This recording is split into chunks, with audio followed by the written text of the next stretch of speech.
obećanja, da krenu moje nadanja, a samo prazne riječi, šaka pijeska, prašina.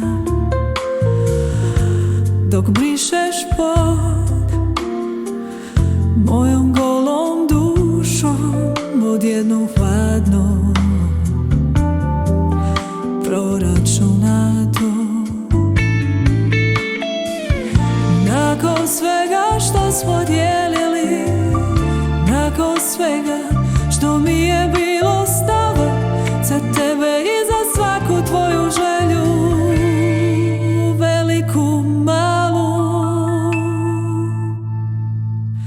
kako sada dalje,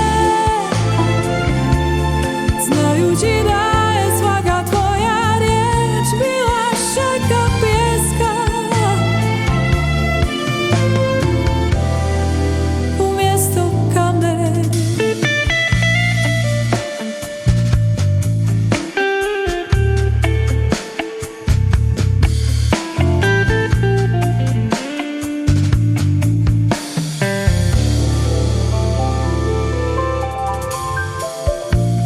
Znao si govoriti da srećom smo blagoslovljeni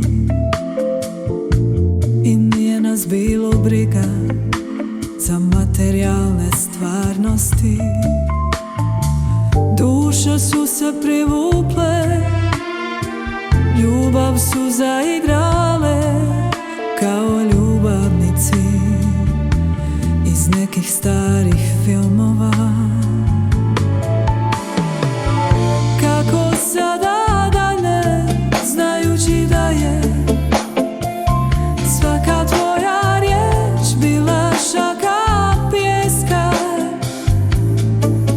umjesto kamen.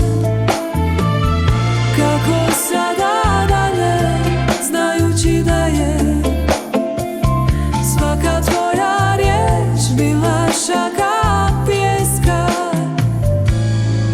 umjesto kamen. I od tvojih slatkih obećanja ostale su prazne ljušture školjki, ispuštene na obalu gorkih sjećanja. Spasi me od sjećanja,